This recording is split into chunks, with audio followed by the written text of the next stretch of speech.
This is Talk is Sheep, the official podcast of the Wild Sheep Society BC, brought to you by Sitka Gear. Come along as we bring conversations that matter to you into the high alpine.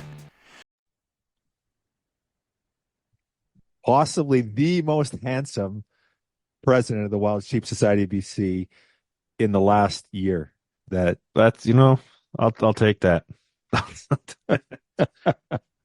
No, I figured you're just going to go with most handsome current sitting president. But last year works too. There's been no hiccups that I know of, so I'm still president for a bit. Good stuff. Awesome, buddy. How's it going? Good, you? Good. Lots going on in the world of wild sheep. So just tons of stuff. Like it's endless. So Sheep Week is literally like 6 weeks away. But our shows, we've got two kick-ass shows this year. We've got our Northern Fundraiser coming up end of January, 1st of February, and some highlights there. Keynote, Mr. Gray Thornton, CEO, Wild Sheep Foundation. So if you're a sheep aficionado, you probably want to come up and check out that. Gray's going to be in Dawson Creek, and we're going to draw a Dall sheep hunt for 2025 at that show. What a prize. Drop. Yeah. Everyone's always asked for it. We got it now. Exactly. So we're going live on Friday, November 22nd. So if you're listening to this, and you will have, it's already that date. So we're there, we're going live with it tomorrow, and get your tickets.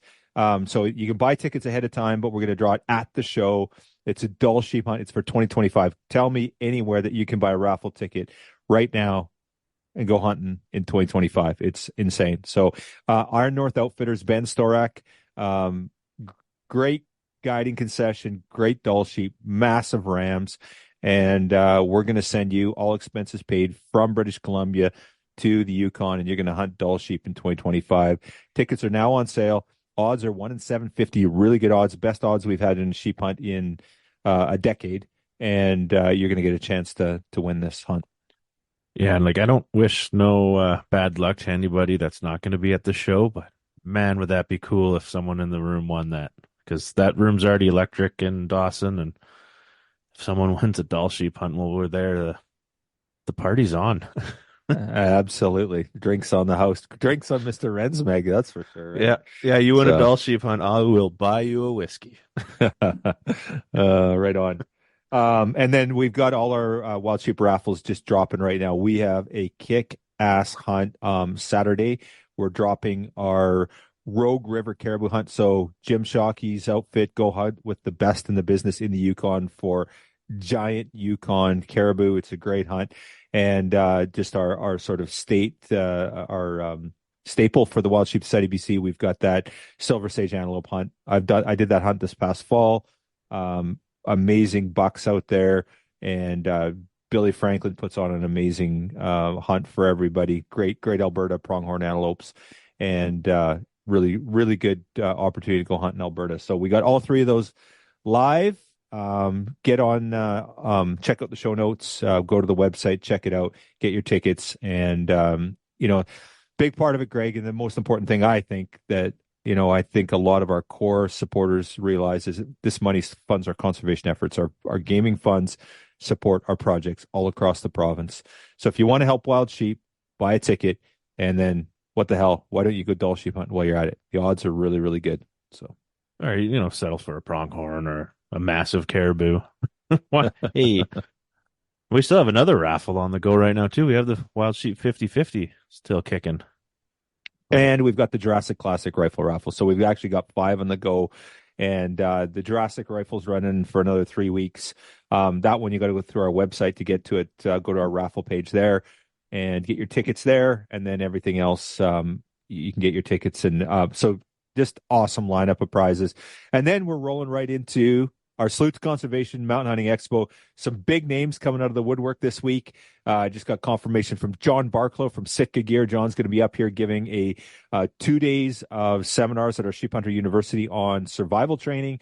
TJ Schwanke is going to be there talking about mountain hunting and optics, how to be successful in the mountains. Daryl Hosker is going to be doing an international hunting seminars, so sheep hunting, but other stuff too. Daryl's obviously an expert on that. He's hunted all around the world, and what he's doing is tailoring it to kind of get the young guys and gals interested to do affordable hunts. There's some amazing hunts in Europe, like France. You can go there for an amazing hunt. Daryl's the expert on that. He truly is an expert. This is not overused with Daryl. So he's going to have a great seminar. We've got Ray Weens back on doing the caping, and Jane Nichols, Adam Foss, Dylan Ayers, like the list goes, and I'm missing some. Okay. So Joe Appel. I could go on and on, but that's not the great part. Like, the great part is a freaking amazing weekend where Greg's buying whiskey for wait, maybe not. It's a great weekend. Everybody's going to have a blast. Come join us in Penticton. It's the 20th, 21st, 22nd of February. Whiskey tasting Thursday night, Friday all day, Saturday all day. We've got our Mountain Hunting Expo, our Sheep Hunting University. We got evening banquets. We're going back to the fun style on the Friday night, more the games, less speaking, more games is what you told us. We listen. We're doing it. And man, we have a wicked weekend planned for everybody in a good way. And life member breakfast, tons of giveaways, tons of prizes. And just a great opportunity to get our sheep family together. Yeah, and a bunch of incredible vendors coming to pack the room again. And, we've added more booths for this year. I'm excited. It's like there's no other place in Canada, at least, where you can have those vendors in one room, spend a day talking to each one of them, learn about their products. You can walk in there with nothing for the backcountry and leave with everything you possibly need, minus the knowledge. And if you sit through the university, hey, you're going to pick up some knowledge too. So buy your ticket, don't miss it. Well said, buddy. And that's the thing. Like, look at our vendors. Like, you walk in. I'm going to try on some Crispy boots. Oh, and Crispy's there. I'm going to try on some Schnee's boots. Schnee's is there. I want to pick up a Fierce rifle and feel what that's like, because Fierce is there. I'm going to pick up a Gunworks. Gunworks is there. I'm going to go over and check out Sitka gear. I'm going to go check out Kifaru. I'm going to go check out. It just, the list goes on and on and on and on. And so if you're thinking mountain hunting, that's the place to be. And so we're talking about our big U.S. friends down there, and I'm only mentioning them because that's just not normal. You just don't see these guys. But we've got our staples there. We've got the Precision Optics. Omer is going to be there in full force. We're going to have Tanner there in full force with Frontiersman gear, and just Italian sporting goods. The list is just deep and filled with incredible vendors. And a weekend that just you'll remember for a long time. So tickets are on sale. Go to wildsheepsociety.com. Pick up your tickets now. We want to see you in Penticton. We want to see you up north.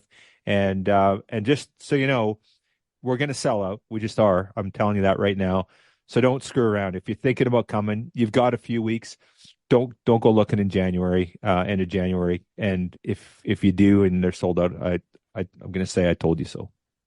Yeah, it's going to suck if you're try to wait till last minute like some of the people last year, and they're watching us close the doors, security ushering them away while everybody's coming in for the banquet. It's like, you don't come in if you didn't buy your ticket. We don't have favors to give.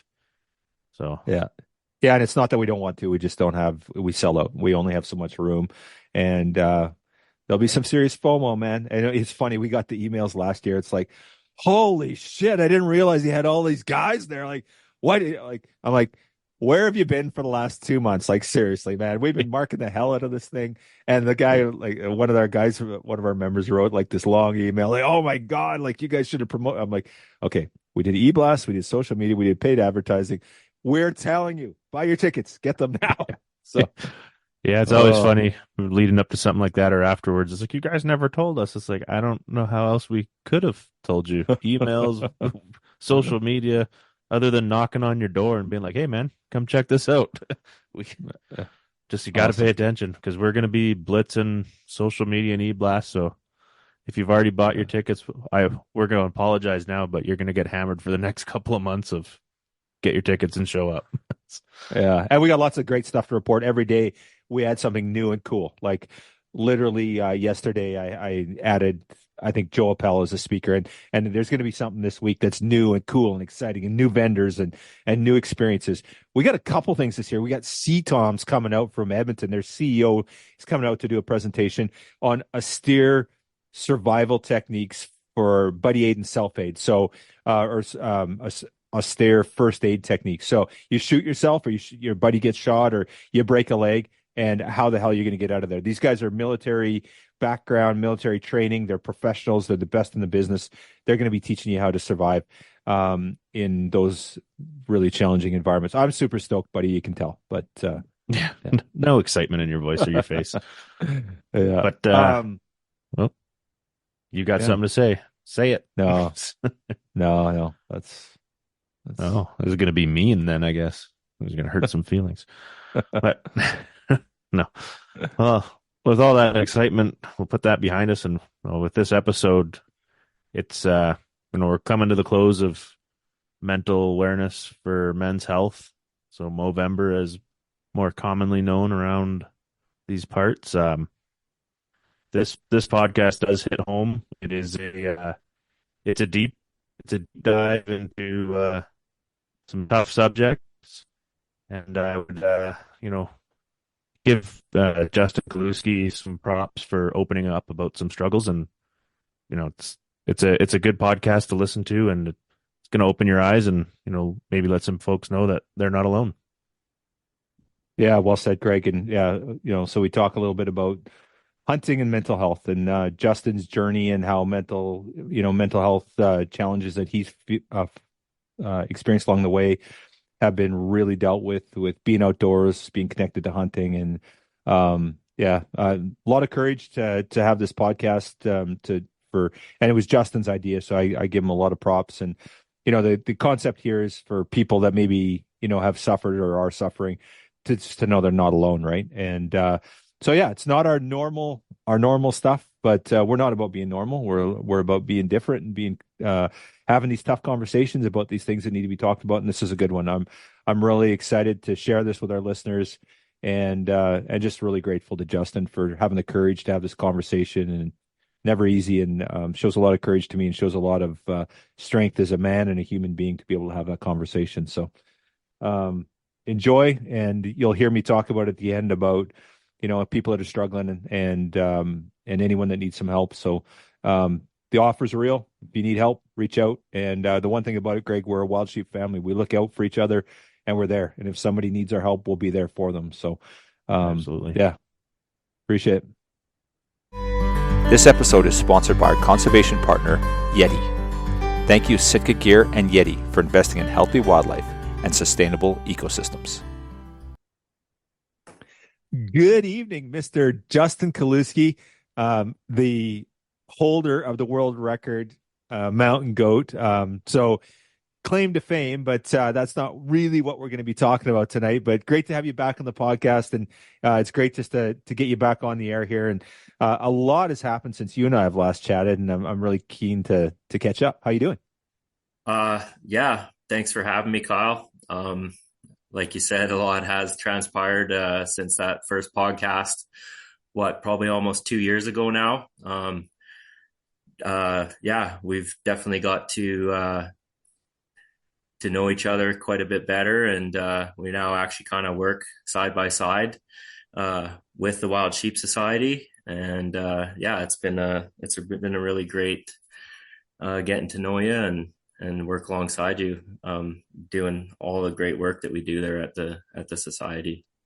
Honestly, dude, it has been a pleasure. And it's interesting. Like, I didn't understand what was happening when you first killed that goat, and it was the world record. I'd heard about it, but I didn't really know what was going on. And then we're down in Sheep Week, and you came down, and the goat was officially scored in Reno. And I was kind of like just oblivious to it all. And Epp was kind of like, giving me the lowdown on what was going on. And I was just in the dark. I didn't get it. And then all of a sudden it's like, oh, but then it was like, but there's a much bigger story here. There's the goat, but then there's Justin. And I'm like, okay. And like, I met you in Reno, and then we talked a little bit about doing some stuff. And, you were like, I had this opportunity to harvest this amazing animal, and now I want to do some stuff to give back. And of course, everybody wanted a piece of you, because like, you were like this piece of rock that was like, nobody really knew about you. And then people are like, oh my God, like, yeah, he killed this goat, but look at all this, like, this is how he talks and this is how he thinks.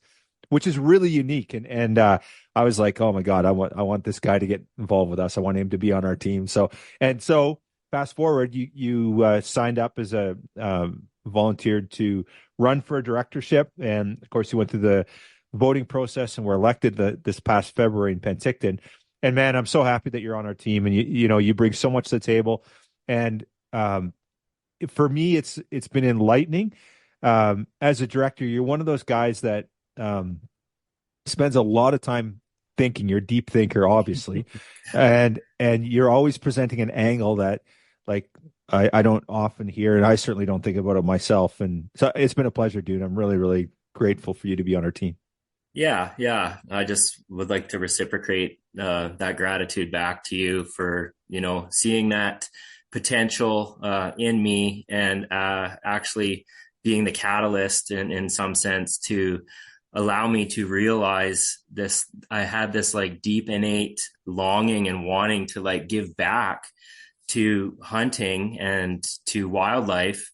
But yet I didn't know exactly what that looked like. And I didn't know which direction to go or what to do or who to reach out to. And fortunately for me, I didn't really have to do any of that stuff, because like you said, after I was lucky enough to get that mountain goat, as is the case in life, when you're on the right path, like things naturally fall into place for you. And it was because of going down to Reno and coming to the sheep show that I very quickly realized that you and everyone at the Wild Sheep Society, I really felt like, hey, I've really found my people here. Like, this is my tribe. This is the people with whom I can relate to, who understand the depth of the passion that I have for sheep and hunting in general and nature. And that's always something that's kind of eluded me. And I just felt extremely blessed and fortunate to have like had that kind of landed in my lap.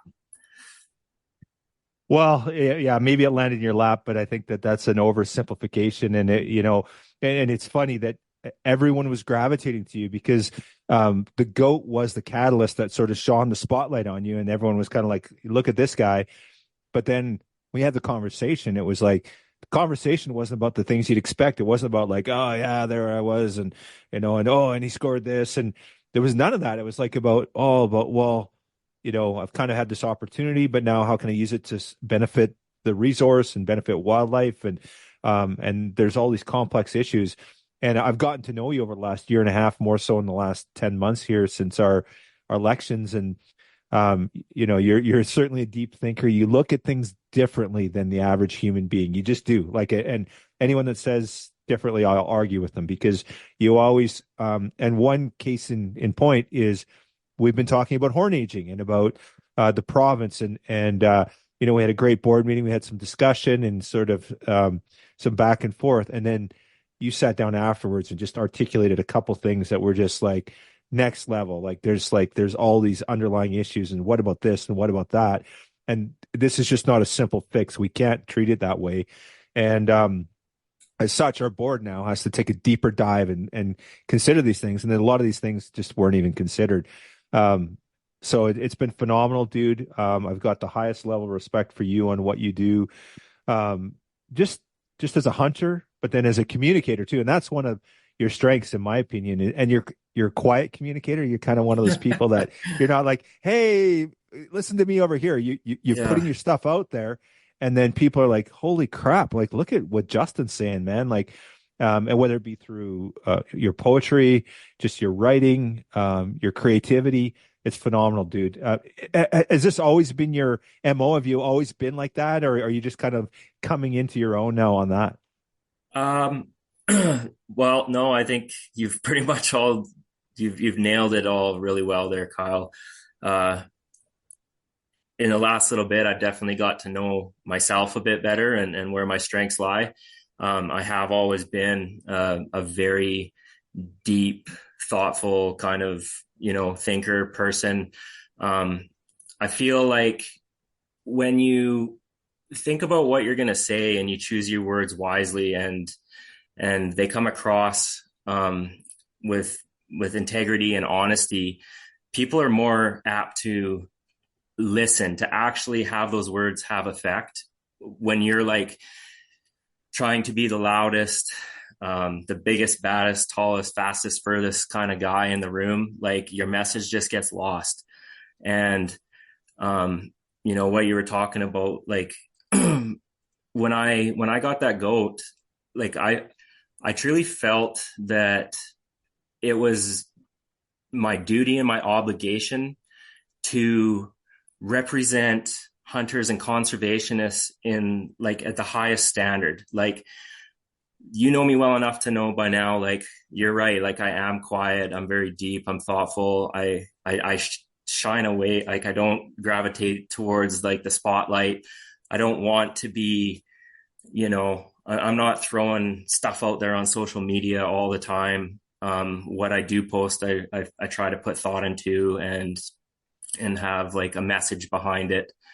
So yeah, I just felt like it was kind of, I feel honestly like maybe life chose me to get that goat, because maybe I could be the one to represent what I hope to portray as like who we actually really are as hunters and conservationists. We are intelligent people. We're very deep, caring, passionate, dedicated people. Like, there's this misconception about, we're out there shooting at signs and cutting fences and breaking rules, and we're just out there for the kill and all this other stuff, when in actuality the depth of the reasons why we're out there, I don't even think all of us as hunters and conservationists actually realize it. Like, we think we're out there because of the hunt, but I think if we took a moment to sort of take in the bigger picture, we'd realize it's that deep connection with nature. It's that the capacity that nature has to allow us to feel in touch with something much grander, much larger than ourselves. It kind of shows us how we fit in to this bigger picture, and we feel this connection to something that really is like very difficult to put into words. And difficult to understand too, right? There's so much about it that we don't even understand. And then on top of it, there's that, I guess, from an evolution perspective, that humans have been doing this as hunter-gatherers for centuries, right? Like, this is, so it's innate, it's in our blood, it's in our DNA, and you can't change that. And you can say, no, you need to go to the grocery store to buy your meat. You can tell people that, but that doesn't change the fact that their ancestors for the last 2,000 years have gone out and killed their own things and eaten them, and that's what they've done. So that's the way, like, we're predisposed to that already, right? So it's, yeah, there's a lot of, it's deep for sure. Yeah. It's the whole process. It's the anticipation of going. It's the daydreaming of, and like waiting for that day to come. It's the journey up there and all the things that are going through your mind, and it's who we get to do it with, and the friendships and the memories and the camaraderie that inherently come along with like trips of that nature. Like, it really is the whole package. And then you can't really explain it to someone who's never done it, but like the satisfaction that one gets when you like sit there and you're cooking that meal, all of that comes back to you. It's all about that, that connection that we have to that food, to that animal, and what I believe to be like just the utmost appreciation and gratitude for it. Well said. And it's interesting, as hunters, a lot, we spend a lot of time in the off season thinking about our gear, planning our next trip. So that's all, most hunters do that. I wonder if and for me, I got into the conservation gig, and it was like, again, like you said, I found my tribe, I found my people. And I felt like that was kind of an extension of the hunt for me. It was like these like-minded individuals that cared deeply, and that you could do this stuff throughout the year. And it was almost, it wasn't hunting, it was different, but it was kind of, you were surrounded in that community, that way of thinking. And that for me, that plays a role in my involvement in what we do, because I feel like I'm at home when I'm doing conservation work. I'm feeling just much like I do when I'm hunting in many ways. Yeah, I'd agree. It's just as much about the people that we're doing it alongside than why we're doing it, I think. So, Mm-hmm, mm-hmm. Okay, so one of the things that you and I talked about before was the connection of hunting and the connection to the outdoors and just state of mind. And so let's explore that a little bit further, and sort of how how that impacts you, and how important that is to sort of your mental well-being and being connected to the outdoors and being able to go out and hunt and harvest and all those things. yeah, I mean, um, I guess to sum it up, it would be like the outdoors and nature and hunting more specifically isn't a hobby to me. It is actually an integral part of who I am, not only as Justin, but I believe as a human being. In today's society, we're so inundated with all these different distractions and all these things that take up our time and our attention that we don't really have the ability to just sit with our thoughts and to reflect on the bigger picture, to feel that deep connection to our higher spiritual power. Some people, that can fall in the form of a religion. For others, it's more just like a broader like spirituality, the universe, source energy, all that kind of stuff. But throughout my life, the draw to be out in nature has been so profound. It's always been where I've been able to go and find clarity when I'm struggling with something in my life, whether it be work related or a relationship or some personal issue. I know that when I head out into the mountains and spend time by myself out there, the answers always come to me. Like it's just like clockwork. It's been proven time and time and time again that, I don't even question it anymore. And then you just look,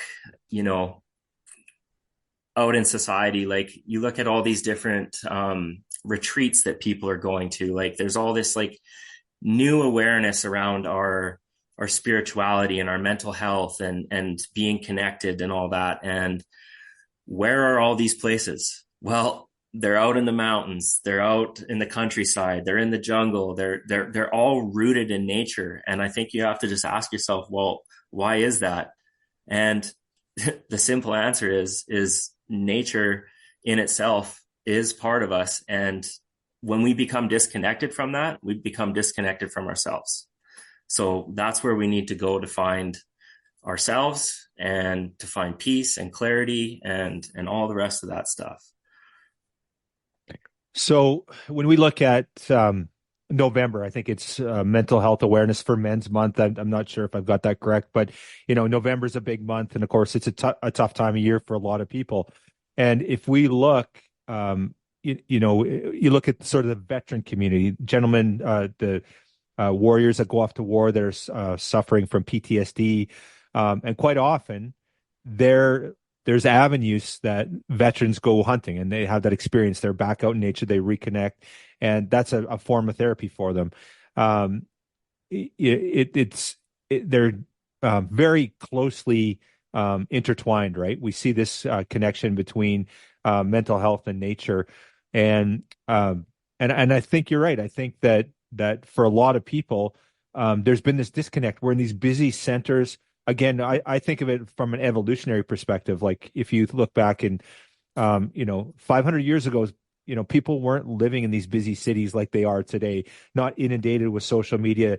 I know historically we're hunter-gatherers. We're out on the landscape. And there's people that grow up and never, ever get out in nature. Their experience with nature is walking to the park, through the park, and maybe seeing an animal, maybe not, but it's still the busyness of the city. And I think like human beings have evolved, and there's been this mass exodus of people to these urban environments, and the rural communities are shrinking, and landscapes are shrinking, and there's just not as much anymore. So I think you're absolutely right. I think that's a huge part of it, Justin. Well, all we need to do, Kyle, is just really just look out the window when you're driving on your way to work or watch the news. Like, our society right now is essentially in a crisis with opioid addiction and all the mental health issues we're facing. Like, it really is a crisis. And I took a few minutes to just write down a couple quick notes here about some of the statistics about mental health here in Canada and British Columbia, which I found like absolutely shocking. And in any given year, 1 in 5 Canadians will experience a mental illness. And by the time Canadians reach 40 years of age, 1 in 2 have had or will have a mental illness. Men, for some reason, have a higher rate of substance use disorder than women, and we know that substance use disorder is a byproduct of mental health issues. Like, these people aren't out there on the streets freezing their butts off and going through essentially a living hell because they want to be there. They want to get high. Like, using drugs is a coping mechanism. It's a way to numb out from that deep pain or whatever it is that they've gone through. Like I think that's important to remember, because that allows us to have compassion for them. Like, it's very easy to judge those people, but at the end of the day, we remember they're someone's brother, they're someone's dad, they're someone's son. And really, they're just going through like really tough times in their life, and they're using those drugs as a coping mechanism to try to get through. Mental illness and substance use disorders are the number 1 leading cause of disability in Canada. People with a mental illness or substance use disorder are more likely to die prematurely than the general population. And a mental illness can cut 10 to 20 years from a person's life expectancy. This one here just blew me away. And it's estimated that 67,000 deaths per year are attributed to substance use disorder in Canada. Like, wow. Like, to put that in perspective, that is the entire population of Vernon and Lake Country combined. 67,000 people that, are members of our community, that are counted on, that we love and care about, that are just no longer here with us. And this last one is about 4,000 Canadians per year die by suicide. On average, that's 11 people per day. Wow. And that breaks my heart. Like, I personally, growing up, lost 3 people, 3 men in their, late 20s, early 30s, that were just absolute beauties, man. Beauties. Real good people that at the end of the day, it's just so sad to think that the only thing that the only option they felt they had that felt like viable and feasible was to take their own life. Mm-hmm. And I just think, that just speaks to our inability as a society, and maybe more specifically men, about being able to open up about our problems and realize that it doesn't have to be a death sentence. Like, these things we can overcome them. There's avenues that we can take, and there's resources that we can reach out and utilize in order to get through them. So yeah, it just boggles my mind. And it really just does. It breaks my heart. Yeah, it's a heavy issue for sure, Justin. And I'm with you. Like, I would implore any of our listeners to reflect. And I'm sure everybody's been touched by this, right? They've been touched by, certainly the substance abuse or mental health within the family. I certainly have my share of it with my family. And then suicide too, whether it be a friend or a family member. But I don't think people have to look too far. And, we've all been afflicted by it for sure. And, and you brought up a good point. Like men hide these things, right? It's a sign of weakness. Okay. So, I'm struggling with my mental health, and to talk about it or to bring awareness to it, it's almost, and I don't know why it is, because, we see Bell, let's talk, right? That's their slogan, which is phenomenal. There's a lot of programs out there that encourage that, but for some reason, men in particular, like we feel like we can't address it. We can't talk to people, and we need to. Like when you're faced with this and that's your only option, you need to talk it out. You need to somebody there to help you through it, right? Yeah. I mean, as with anything, like any big, heavy, complicated issue like that, like change just doesn't happen overnight.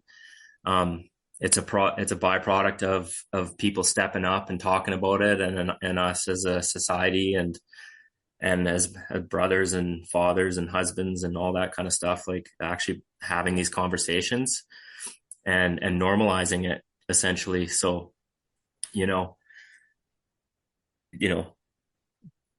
I myself have,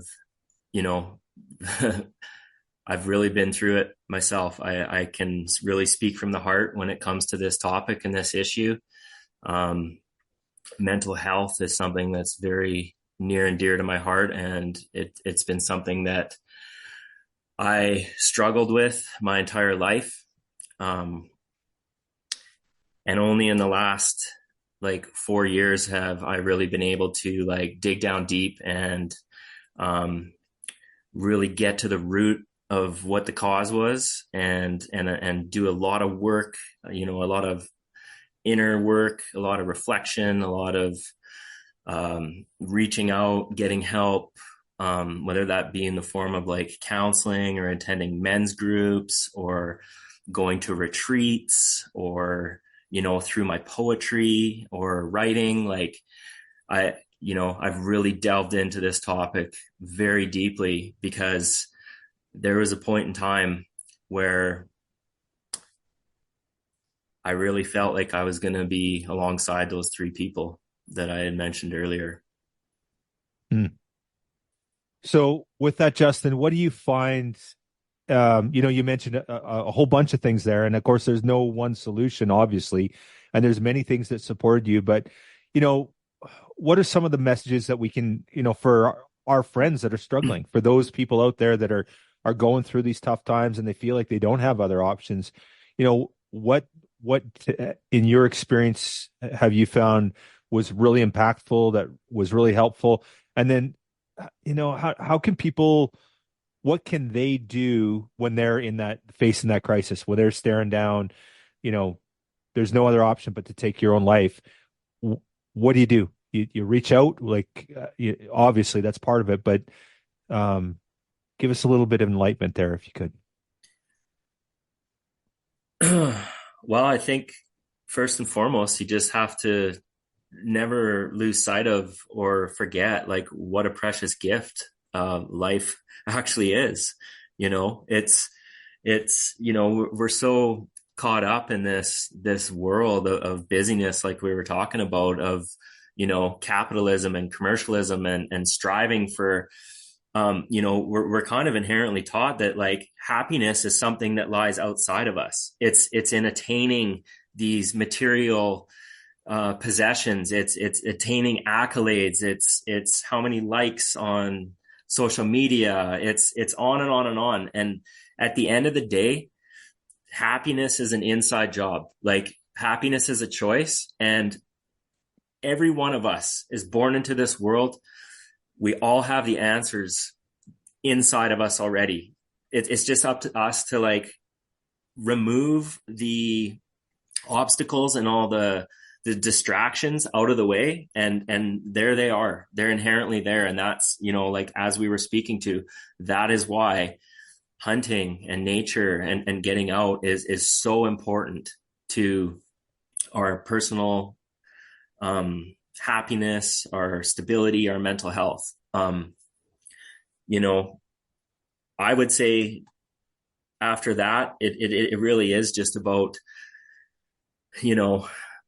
putting aside any of like the shame or embarrassment that you might have about feeling the way you're feeling, like I think there's this like misconception, and possibly why there's the stigma around it, is that like people think that like mental health issues, or like going through depression or having anxiety or any of these other issues, is like a choice. Like it's invisible. It's not like a broken arm. You can't see it. So we somehow make a connection in our minds that like it's like that somehow we have control over it, when in actuality we don't.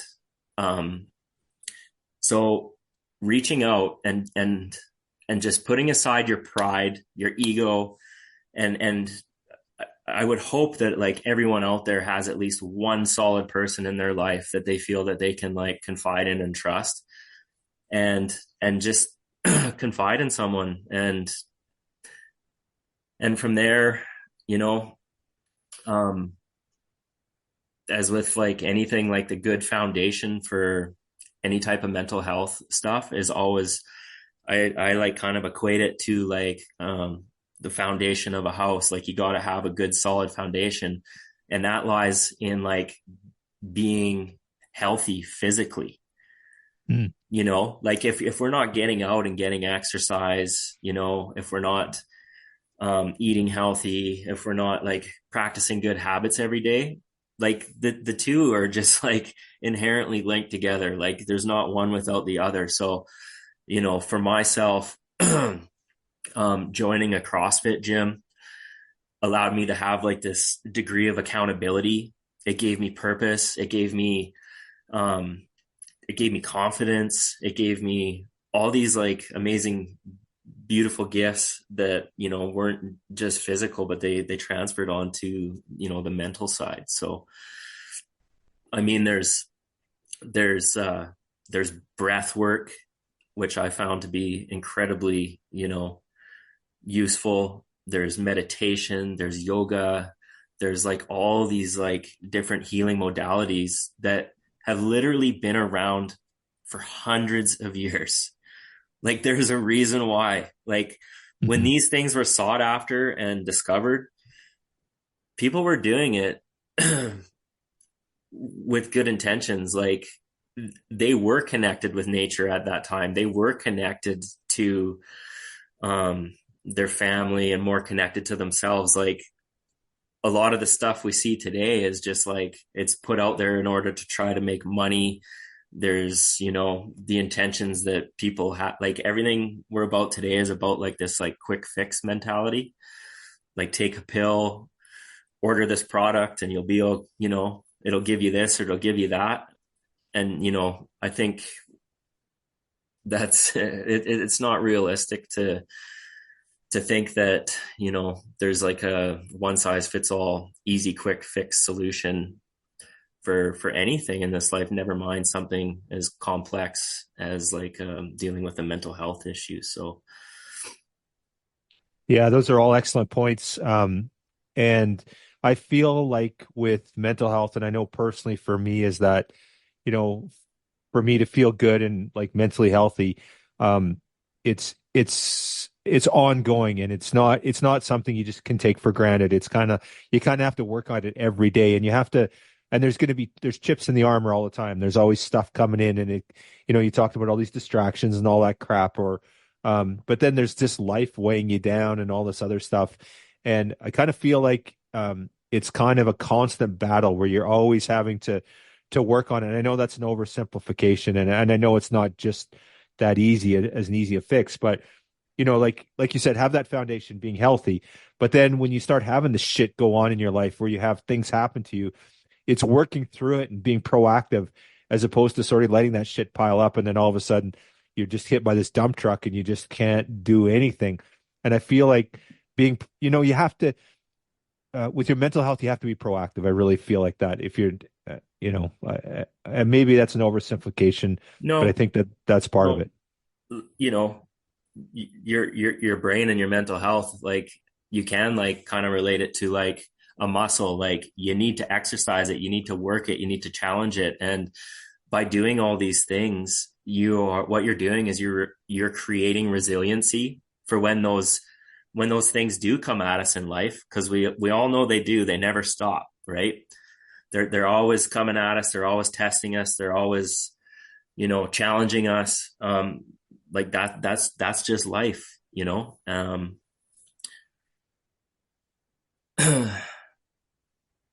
Yeah.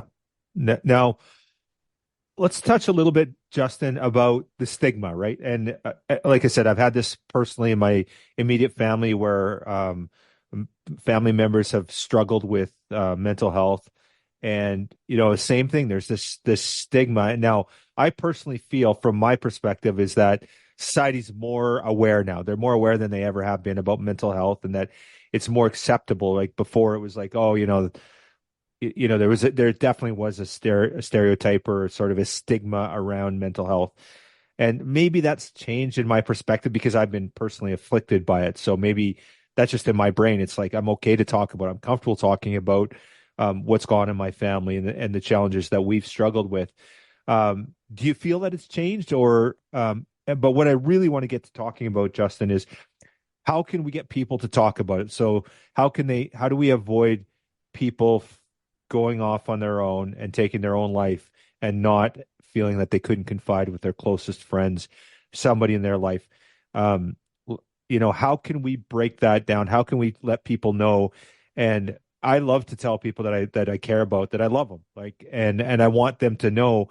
But I know it's again an oversimplification. How do we get the message out there that let's talk, let's sit down, let's work this out, and let's find solutions as opposed to alternative? I really think it's upon us individually to be able to approach, not only like our relationships and our interactions with a level of like awareness, like a better sense and level of awareness of that. Like we're so human nature, we're so into ourselves, like we're inherently like kind of selfish like creatures. But when you start going down like a path of healing and you start exploring your spirituality, you really get to feel and experience the interconnectedness of all of us, as a race, as people on this planet, like and if we can allow ourselves to like give other people space in order to feel whatever it is they're feeling, and understand that like we really have no way of knowing what's going on internally inside someone else's mind. Like just imagine what was going through the minds of the three friends I had right before they took their own life. And I would say it comes down to just like being a little bit kinder, a little bit gentler, understanding that maybe one kind word, one smile, one thank you, one compliment to someone who's like going through that kind of deep, dark moment in their life could be the difference in like them being like, hey, there is hope. And inversely, if we fly off the handle, or we have no patience, or we're unable to like sort of understand that like people have their own stuff. Like you don't know if that morning that woman, she got berated and yelled at by her husband, or someone got told that they were worthless or that they didn't matter. Like, I guess the more work we do personally, the more we're able to like meet people sort of in the middle and just have a greater awareness of life is hard, man, for all of us. And if we can just be just like a little bit more understanding and compassionate in our everyday lives, like it has this incredible ripple effect. Like when you compliment someone or you're kind to them, they walk out of that interaction uplifted and feeling empowered, and it's just a byproduct that they're going to like continue to pass that on to the next person that they meet. So I don't know if that makes a lot of sense, but it's kind of how I see it. It makes a lot of sense. And I think the thing for me too that you can never take anything for granted with people, right? You can never sit there and go, yeah, they're fine. Or, you look at somebody and think, how many times have we lost people to suicide and we've gone, oh, I never seen that coming. Like it's so I think the one thing for me is that I we can never take it for granted that everyone's doing good all the time. And it could because mental health, as we know, affects it affects all walks. Like it's not discriminate, right? It doesn't discriminate between race or gender or age or any of that stuff. It just doesn't matter. We're all susceptible to it. So don't take it for granted that you see somebody that's a happy-go-lucky individual and you think, oh yeah, they're fine. That you can't take that for granted. It affects all people. And I think anyone that just takes it for granted sets them. And because there's been so many times I'm like, oh man, I had no idea that person was struggling, just no clue.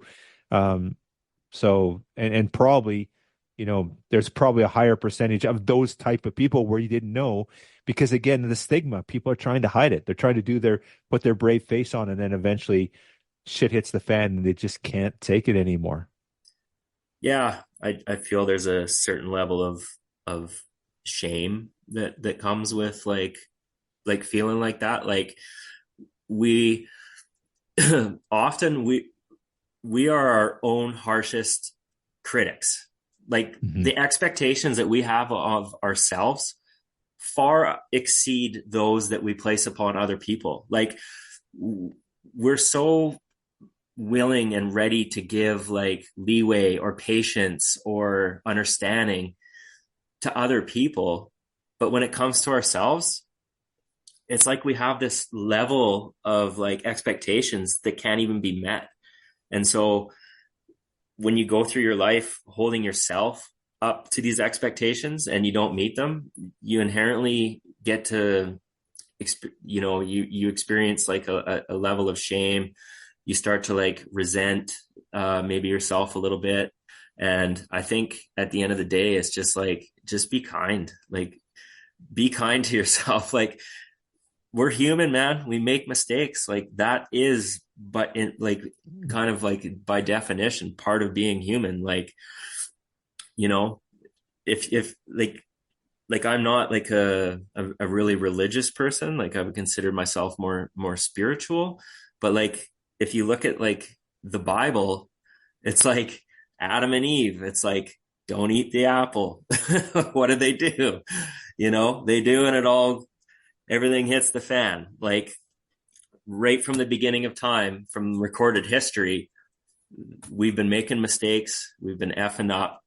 And I think just having a greater understanding that, that's just part of this human experience, and cut ourselves some slack, cut other people slack. Yeah, I think that that's, as you've been talking, that's been a common thing for me, is that we have to give ourselves a little bit more of grace, that we can't have these incredible highly expectations of ourselves all the time. And when we don't reach our expectations or things don't go the way we wanted it to, cut yourself some bloody slack. Like it's just, because nobody's holding you to that high account other than yourself. And it's like, start giving yourself a little bit of grace and giving yourself some self-love and taking care of yourself. It's, and one thing I've heard lots is take care of yourself first, right? And everyone's so worried about everyone else, they forget to look after themselves, and then they lose themselves in it too, right? So, yeah. And I think it's important to understand that like a lot of struggles that people face, like in regards to mental health issues, a lot of times it can be something as simple as like a chemical imbalance in your brain, something on a cellular molecular level, like, yeah. But there's this whole other side that I think people miss out on, and they don't realize. It's that a lot of mental health issues are a result of our life experiences. Like if we go through trauma and we face like, difficulties in our childhood or in relationships, like if you're in an abusive relationship where you're constantly being beat down, that's not something you're born with. That's like something that you slowly take on. Like you lose your confidence, like you're I don't know how to word it properly, but it's something it's a byproduct of like the circumstances you go through. Just like when we look at like police officers and paramedics and people that are in those like first responder roles, those people come into those roles as like fully functioning, healthy individuals. But the repetitive scenarios that they face on a daily basis of like seeing all that trauma and all that tragedy, it has a cumulative effect. And I think in that piece right there, that is where we can like cut ourselves that bit of slack. Is it's like, hey, there's nothing wrong with me. Like this is anyone who would have gone through what I've gone through, seen what I've seen, experienced what I've experienced. We would all be sort of faced with the same challenges. Mm-hmm. And there's that like level of like being able to like forgive yourself for that, I think. Mm-hmm. Yeah. And interesting. I personally had an experience where one of my hunting partners, we'd done a fly-in trip, and he had a close encounter with a sow and a cub. Grizzly bear literally was on him like at 10 yards. And fortunately there was it wasn't attacked or whatever, but he ended up having nightmares. It happened to coincide a couple months before that. He was in a car accident and had a little, I think, had a little bit of whiplash, or maybe like something of maybe a concussion, perhaps. I don't know the full extent of it, but they diagnosed him with PTSD relating to the bear experience, and probably with a little bit of head trauma from the car accident was a factor in it. But they actually diagnosed him with PTSD, and it was all so he'd wake up in the middle of the night in fits and spurts because he'd be dreaming about being attacked by a grizzly bear, right? And so it's it can be a one-off or very isolated incidents too. It's not necessarily where, and maybe this gentleman was predisposed to some sort of the chemical imbalance that you talked about, or maybe there was something on a molecular cellular level there that was affecting him as well. But it doesn't take much. The mind is freaking, it's a finely tuned instrument, and you fuck with it a little bit, it can go off, right? It doesn't take much. Yeah, I couldn't agree more. It's funny that you mentioned like the word predisposed, because throughout all of my journey and all the learning I've done, like you learn about like generational trauma. And what that is like there's these scientific studies that prove, like, for instance, I think the original study was done on survivors from World War II after the Holocaust. The children of those parents who went through that horrific experience, they were like something like 10 times more likely to experience a mental health issue. They were 10 times more likely to like experience all these other challenges in their life. And what it is it's not necessarily a change to your DNA, but there's a little marker on that gene. And what that is it actually makes you more susceptible, less resilient. Like psychology, man, is just absolutely fascinating. Like to me, like when you start delving into the inner workings of our mind and how the brain works, like it's truly, it's just the fact that we can like formulate thoughts and have all these incredibly beautiful and intense emotions and have memories and like dreams and like all that stuff. It just points to like, man, there's so much out there. There's all this stuff going on behind the scenes that, like, despite how advanced we are as a society and all this like knowledge and intellect we have, we still don't even fully understand our own brains.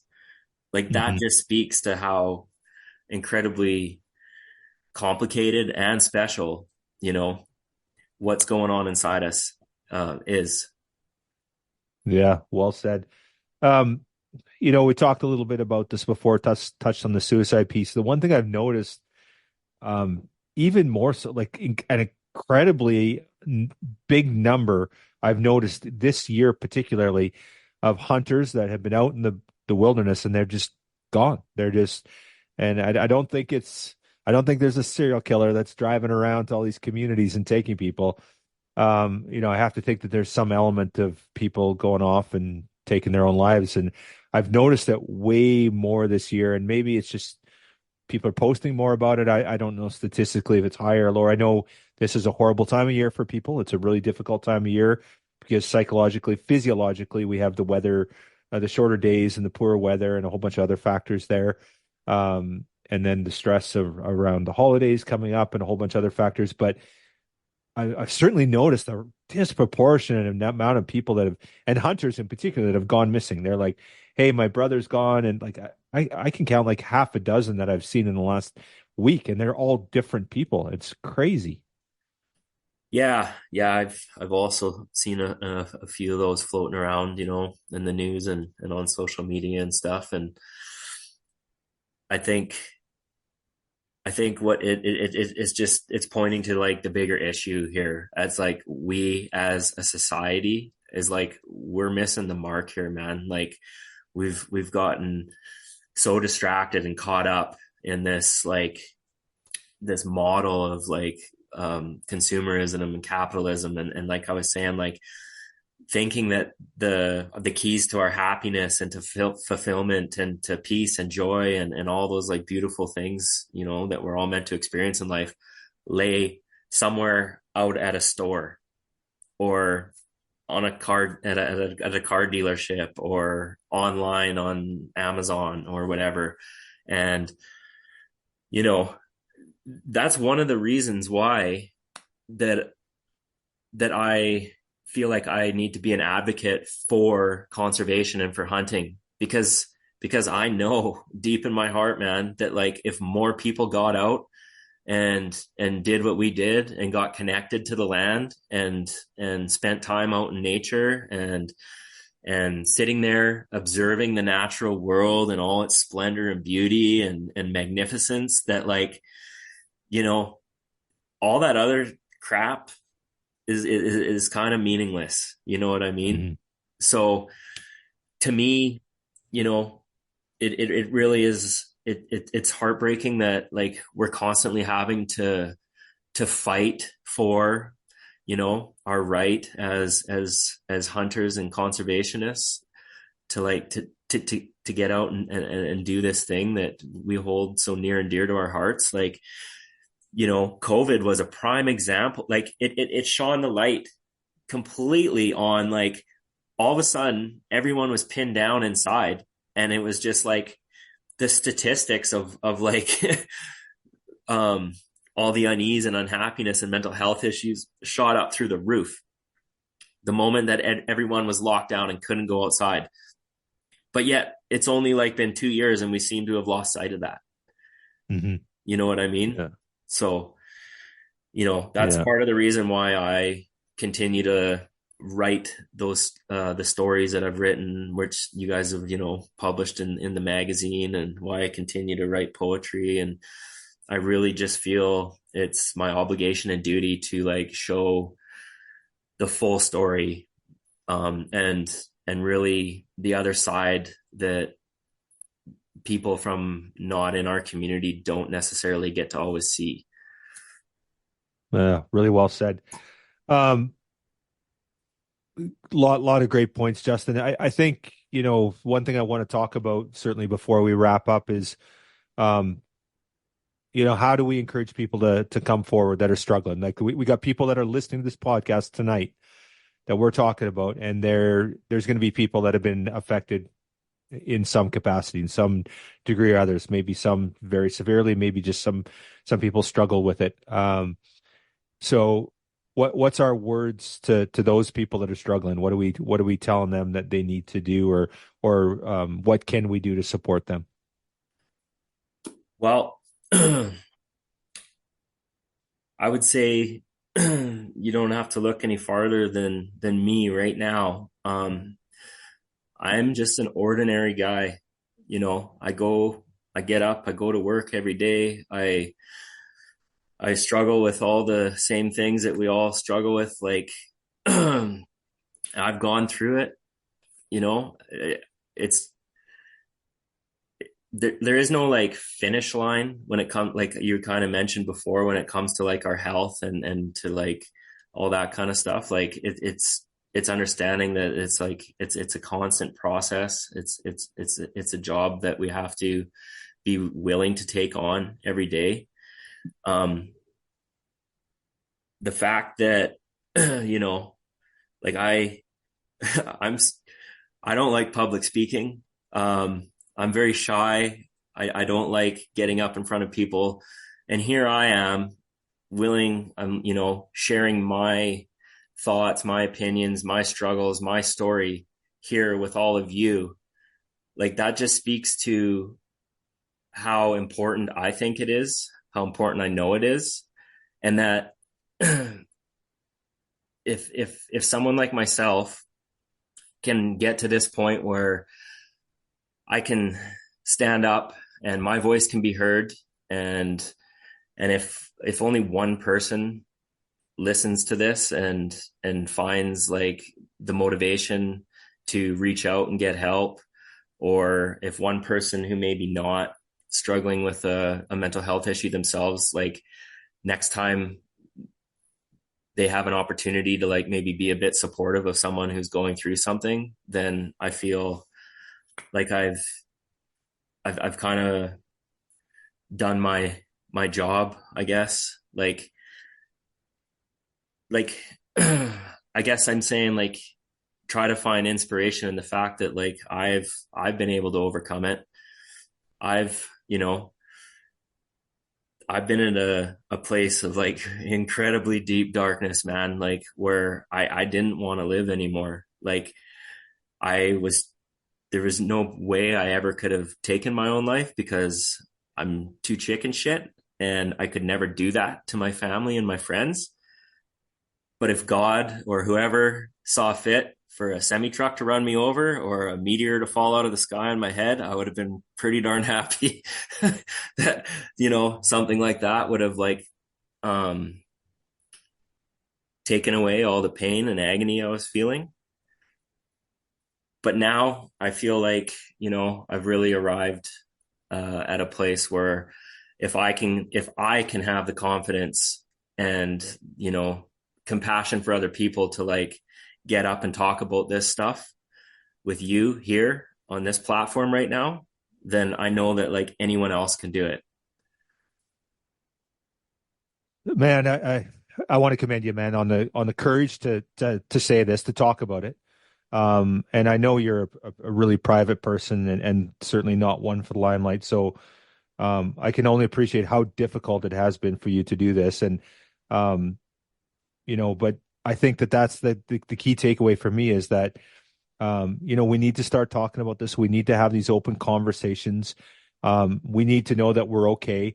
And I think too, it's an inspiration when you look at, you know, you talk about the struggles that you've been through and you got through them and you came out the other side. And I think that's the takeaways. Live to fight another day. Live to fight another day, because you get that next chance and then, you know, you beat it and you come out the other side and you're that much stronger for it and you can face it. And so many times I've heard this where, you know, people have struggled with suicide, and you know that's why, you know, it's pretty well documented, you know, when people are struggling with mental health issues, they'll take away their firearms because people will do stupid shit. They'll take their own lives in moments of despair, but they get healthy again and then they're okay. And then they can move forward. Right. So the key, I think, is get up every day and fight every freaking day. And, you know, I talked about that, you know, that close family member of mine that struggled with mental health. And she said to me a few times that, you know, I get up every morning saying, okay, today's going to be a good day. And then you get up and you open your eyes and you're like, fuck, it's not a good day, you know, and it's like, but kept fighting, keep fighting. And she's still fighting. Right. So I think that's the takeaway is like, never give up that hope, that stuff can be overcome. And I'm not saying it's easy, but people have done it. You know, you've talked about your struggles, what you've done. And I think that's a beacon of hope and courage for people. Yeah. And I think if you can go into your everyday life, and each day with a mindset of positivity, of knowing that there's like a bigger, grander, greater purpose. I personally feel like there is like incredible purpose and beauty in everything in life. I'm sure everyone can relate to like something that happened in their life at that point in time that seemed to be like an absolute catastrophe. Like it was either heartbreak or loss or like something of that nature. And then a year or two down the road, you look back on that and you're like, oh my God, that was a blessing. I wouldn't be where I am right now without having gone through that. So I think if you can adopt that sort of mentality into your everyday life, life is not happening to us, it's happening for us. And it's with that kind of mindset that I have been able to overcome my personal struggles and have been able to keep a positive attitude about it. And at the end of the day, like I feel like I was able to take my greatest weakness, or what I perceived to be my greatest weakness in life, and turn it into my greatest strength. And I feel like if you can get to that point, it's like you've made it, man. Like you're on the right path. You're going in the right direction. So I would just encourage anyone out there who may be struggling to just not give up hope, reach out for help, get curious about what the root of the problem is, where it comes from. In that process, you'll inevitably be able to cut yourself some slack, have more like kindness and compassion for yourself, and you just never know where life will take you. So yeah, well said. I appreciate you sharing that, Justin, and a lot going on there. Can't even appreciate what you've gone through. But even more so the courage to overcome it and the courage to talk about it. So thank you for that and for sharing that. I think for our listeners, this is a pretty heavy subject and it's not easy to talk about. I know it certainly wasn't easy for you to for you to do that, Justin. And again, I'm thankful for that. But I guess my words to our listeners and certainly our wild sheep community, we talk about our family. We are family. And so lean on your family, lean on us, reach out to us. Maybe you don't know us. Maybe we're just two guys talking on a podcast, and that's fine. But there's people in our community that will listen, that will help. And if you feel like you got no one else, I just looked it up here. I know in British Columbia, there's crisis hotline. So 1-800-SUICIDE is one. And then if you dial 988, not 911, 988, that's a crisis line, and they can help with somebody to talk to, somebody that can provide some support. But certainly if you know me, reach out to me. I love our Wild Sheep family. I truly do. I mean that. And, and we're a family. We're here for each other. So don't forget that is kind of my message to our listeners. Yeah, very well said, Kyle. And I echo that sentiment as well. Even if someone I don't know is going through something similar and they felt the need to reach out to get a little bit of guidance or support, I'd be more than happy to listen or to help in any way I can. So I feel it's just like our duty and our obligation, not only as Wild Sheep Society family and members, but just as fellow human beings. So. And that's a genuine offer. I know it's a genuine offer from you. It's certainly a genuine offer from me. It's not hollow bullshit podcast stuff that we're like, no, you're just saying that. We're here. We're here as a family. We're here to listen and just keep fighting. Get up every day and fight. And when it's too tough, reach out, pick up the phone, reach out to somebody. But people sometimes don't know that you're struggling, and they need to. So don't be afraid to. So, brother, can't thank you enough. I just I've got so much respect for you. Always have. I've always appreciated your perspective of things. And you and I talked about this. We talked about doing this podcast, and I was really inspired when you brought it up to me that you wanted to talk about your journey and about how hunting and conservation, hunting in particular, nature and the outdoors has been a healing elixir for you and some of the challenges you've been through. And I'm really grateful that we could chat about it today, and just really thankful that you had the courage to talk about these a difficult subject to talk about. Yeah, I really appreciate the opportunity. So thank you very much, Kyle. Awesome. Appreciate it.